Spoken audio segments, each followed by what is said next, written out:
அந்த பிச்சைக்காரிக்கு அவர் இவ்வளவு பணத்தை போடுறாரு? அவர் பணத்தை பிச்சைக்காரிக்கு போடுற மாதிரி தெரியல. பின்ன அன்னதானம் பண்றாரா?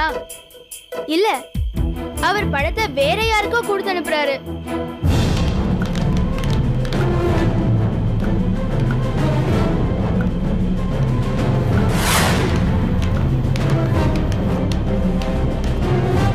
வாங்க அந்த ராப்பச்சியை ஃபாலோ பண்ணி போவோம்.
என்னடா முள்ளு குத்துறதுக்கு இப்படி கட்டற? டேய் கௌதம், நிஜமா வலிக்குதா? இல்ல கௌரி, இப்ப கொஞ்சம் பரவாயில்ல. போடா பேஜாரா நீ கௌதம் விடுடா.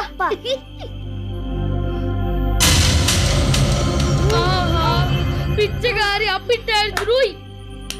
இப்போ என்ன பண்றது? இப்போ வீட்டுக்கு போலாமா இல்ல மேற்கொண்டு ஃபாலோ பண்ணலாமா? வேண்டாம், இனிமே மேற்கொண்டு ஃபாலோ பண்ணி பிரயோஜனமே இல்ல. வாங்க வீட்டுக்கு போலாம். சரி பாபா.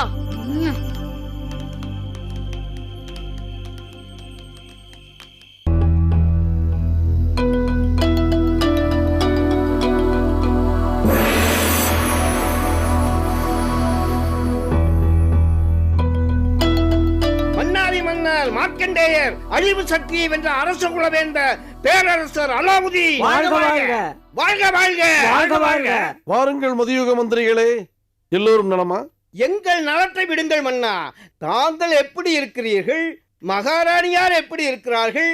இளவரசர் எப்படி இருக்கிறார்? குட்டி இளவரசர் எப்படி இருக்கிறார்? அதை கூறுங்கள் முதலில்.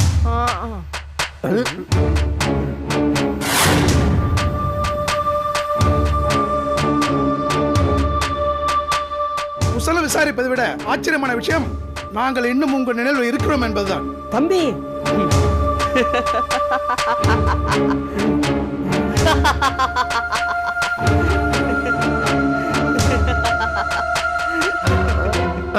நமது பங்காளி கரீமிற்கு இன்னும் நமது உறவு முறைகள் ஞாபகத்தில் இருக்கிறது.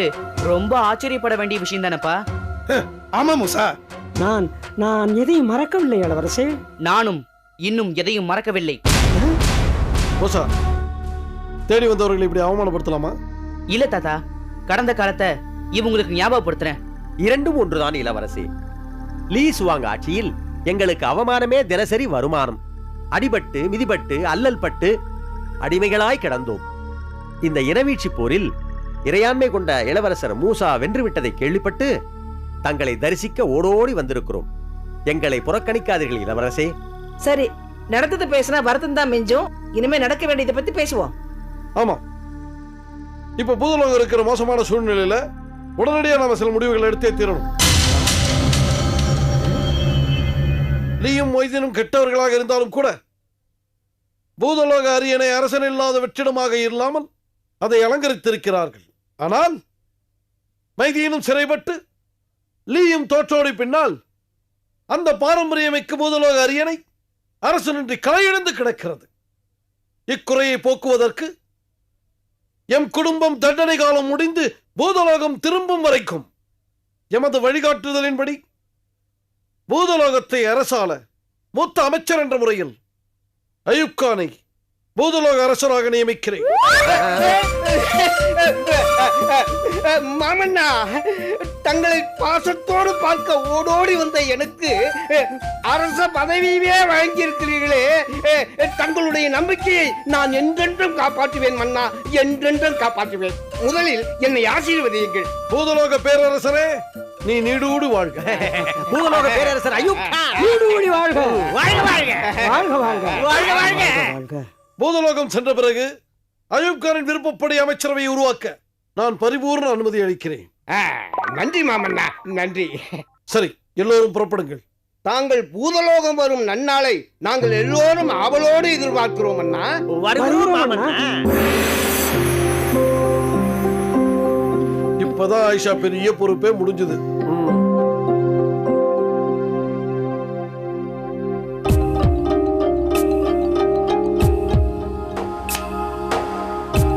ச்சே, 10,000 ரூபாய் கட்டோட ராப்பிச்சு எங்கேயோ ஃபாரஸ்ட் குள்ள போச்சு.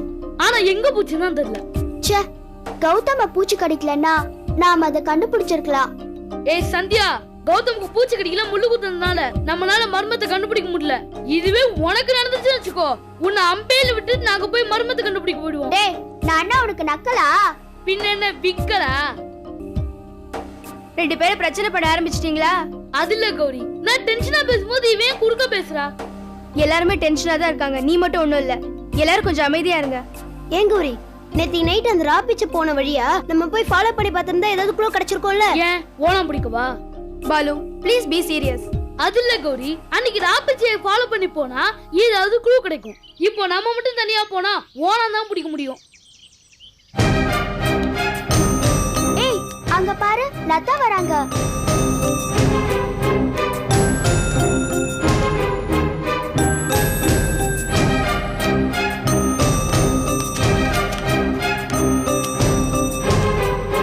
வாங்க.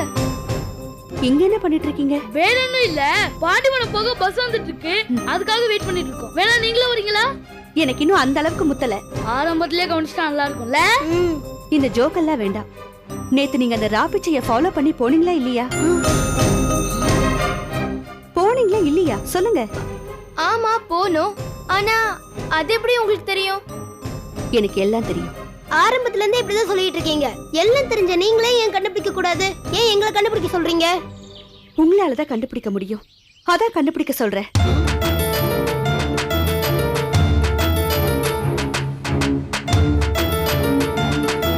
நேத்து நீங்க அந்த ராப்பிச்சிய தொடர்ந்து போயிருந்தா சில முடிச்சுகள் அவிழ்ந்திருக்கும். மிஸ் பண்ணிட்டீங்க.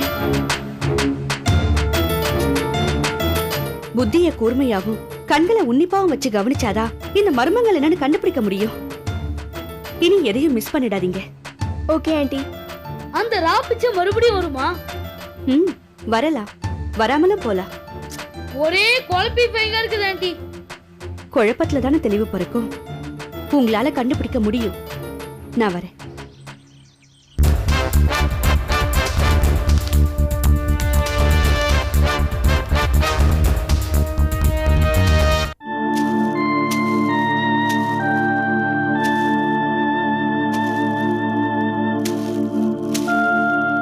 என்ன மூசா, தனியா இங்க வந்து நின்னுட்டு இருக்கிற?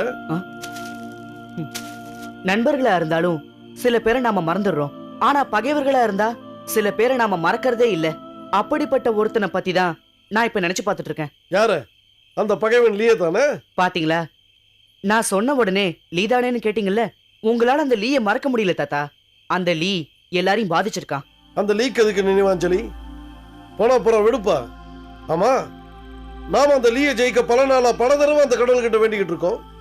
அந்த கடவுள் நாம நினைச்சப்பெல்லாம் எழுந்துருளி நமக்கு வேண்டிய வரங்களை கொடுத்திருக்கார். ஆமா தாத்தா, கோயில்ல நடந்த இறுதி போராட்டத்துல அந்த லீயுடைய தாக்குதலை தாங்க முடியாம நிராயுத பாணியா நின்னு அப்போ மட்டும் கடவுள் வந்து எனக்கு சக்திகளை கொடுக்கலனா நான் விஸ்வரூபம் எடுத்திருக்கவும் முடியாது, அந்த லீய வீழ்த்திருக்கவும் முடியாது. அந்த லீ மட்டும் ஜெயிச்சிருந்தானா நாம அவனுக்கு அடிமையாகி நம்ம பூதகுலமும் அடிமையா இருக்கும் தாத்தா. இந்த விபரீதங்கள் நடக்காம தடுத்த கடவுளுக்கு நன்றி சொல்லணும் மூசா. கண்மூடி பிரார்த்தனை செய்து கடவுளை கும்பிடுவோம். சரி தாத்தா.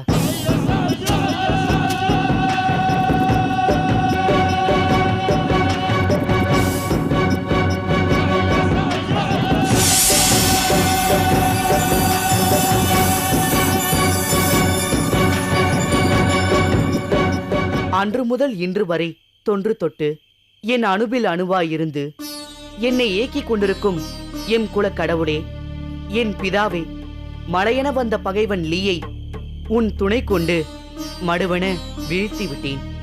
எனது இனமீட்சி போரில் இறுதி வெற்றி கண்டுவிட்டேன். எனது இனத்தை காத்து விட்டேன். நீ எனக்கு புரிந்த இணையில்லா உதவிகளுக்கு கைமாறாய், எம் குல காணிக்கையாய், நன்றி கிடந்த கண்ணீராய், இப்பிள்ளை உனக்கு திருப்பிச் செலுத்தும் பிரதிபலனாய் என் வெற்றியை உனது காலடியில் சமர்ப்பிக்கிறேன். ஏற்றுக்கொள் மூலவனே. அகந்தை அறியா உன் செயல் கண்டு மனம் பொறித்தேன். உழைப்பின் பலன் உழைத்தவனுக்கே சொந்தம். உன் வெற்றி உன்னிடமே இருக்கட்டும் குழந்தாய். சின்ன சிரிப்பும் சிங்கார வடிவும் சிலை பல கண்ட சிறப்பும் கொண்டவனே, என் பூதகுல கடவுளே, என் குலம் காத்தமைக்கு கோடான கோடி நன்றி. சிறு தவறிழைத்து சிறுமைப்பட்டு நிற்பவனே அலாவுதீன், உன் துன்பங்கள் அகலும் நாள் விரைவிலேயே வரும். வளரும் வரலாறே மூசா, லீயோடு நீ புரிந்த இறுதிப் போரின் முடிவில் தோன்றிய நான் லீயை வெல்ல மட்டும் உனக்கு சக்திகளை கொடுக்கவில்லை. எதிர்காலத்தில் உன் குலம் காக்கவும் அப்பொழுதே உனக்கு ஏராளமான சக்திகளை வழங்கிவிட்டேன். நீ லீயை வென்ற நொடிமுதல் உன் எதிரிகளின் மீது பிரயோகிக்கும் அஸ்திரங்கள், மந்திர ஆயுதங்கள், தந்திர வியூகங்கள், களக்கருவிகள் போன்றவற்றின் சக்திகளை பல மடங்கு கூடுதலாக்கிவிட்டது. மேலும் நீ லீயின் கட்டுப்பாட்டிலிருந்து பஞ்சபூதங்களை விடுவித்ததால் நீர், நிலம், காற்று, அக்னி, ஆகாயம் போன்ற ஐம்பூதங்களையும் உள்ளே ஊடுருவி பார்க்கும் சிறப்பு சக்திகளையும் பெற்றுவிட்டாய். இந்த சக்திகளை பயன்படுத்தி செயற்கரியன செய்து செழுமை உருவாயாக. வருகிறேன்.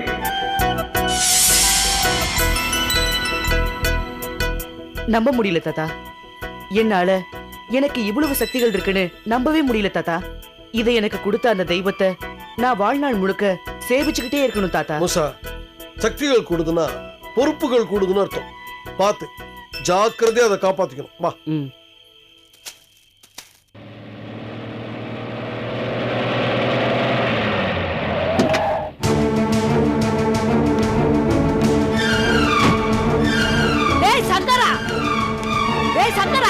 எங்கடா இருக்க? வாடா வெளியே. அம்மா. டேய் சங்கரா, வாடா வெளியே. டேய் சங்கரா, வாடா வெளியே. வாடா. அத்தை, வாங்கத்தை. வாங்க. எங்கடி உன் புருஷன்? அம்மா, வாங்கம்மா. நீ எல்லாம் ஒரு மனுஷனாடா? என்னம்மா வந்தது வராதமா இப்படி எல்லாம் பேசுறீங்க? பின்ன என்னடா?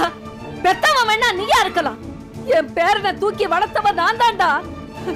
டேய், அவன் இறந்ததை சொல்லாமே, அவன் பிரேதத்தை எனக்கு காட்டாமே நீ எப்படா மறைச்ச? டேய், நீ சொல்லலன்னா எனக்கு தெரியாதா? இல்ல சொல்ல ஆடலன்னு நினைச்சியா? இல்லம்மா, அது பேசாதடா. பொக்கிஷம் போல பொத்தி பொத்தி வளர்த்தேனே, இப்படி பொசுக்குன்னு போயிட்டியே. விவேக்கு, என் தங்கமே, வேண்டாம் வேண்டான்னு சொல்ல சொல்ல பேச்ச கேட்காம இங்க வந்தது உன் உயிரை விளத்தானாடா? சொல்லுடா ராஜா. ஐயா,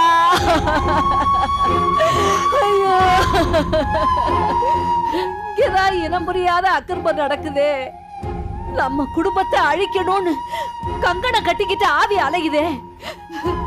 வந்தவனை நீங்களாவது சட்டு புட்டுன்னு திருப்பி அனுப்பிச்சிருக்க கூடாதா? அம்மா, நான் போயிடான்னு தான் சொன்னம்மா. ஆனா இவதான் வந்தவன் ஒரு நாள் இருந்து என் கையால சாப்பிட்டுட்டு போயிட்டுமேன்னு சொன்னான். சரின்னு சொல்லிட்டு மறுநாள் அனுப்பிச்சு போனவே குளக்கரையில பிணமா கிடந்தா. என்ன பண்றது சொல்லு? வந்தவனை நான் உடனே திருப்பி அனுப்பியிருந்தேன்னா ஒருவேளை என் மகன் தப்பிச்சிருக்கலாத்த.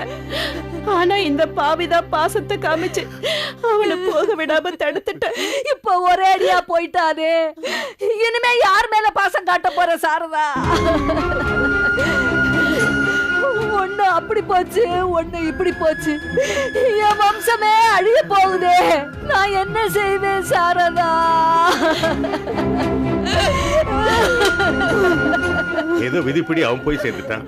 இப்படியே அழுதுகிட்டு இருக்கிறதுனால போனவன் என்ன திரும்பி வந்துட போறான்? ஏதோ இருக்கிற வரைக்கும் இருந்து வாழ்ந்துட்டு ஒரு நாள் நாம போய் சேர வேண்டியவங்க தானே.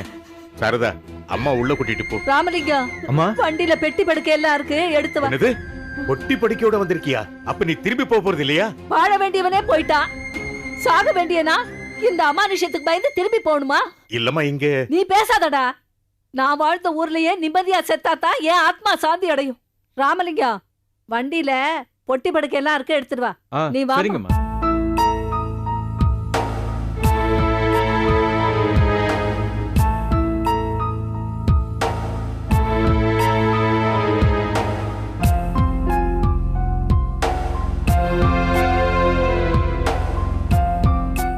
லதா எப்படி இருக்கா? இருக்கா. எங்கேயாவது கோவில் குளம்னு பார்த்தா பெத்த மனசு பொங்கும். ஆனா என்ன பண்ண முடியும், வெளியில காமிச்சுக்க முடியாதே. நான் அவனை பார்க்கணும்டி. எதுக்கு அத்தை நடக்காததுக்கெல்லாம் ஆசைப்படுறீங்க? உங்க மகன் காதல விழுந்துரு போது அத்தை, அப்புறம் ஒரு பிரளயமே வெடிச்சிடும். நீங்க கொஞ்சம் உட்காருங்க, நான் போய் காஃபி போட்டு கொண்டு வந்துடுறேன்.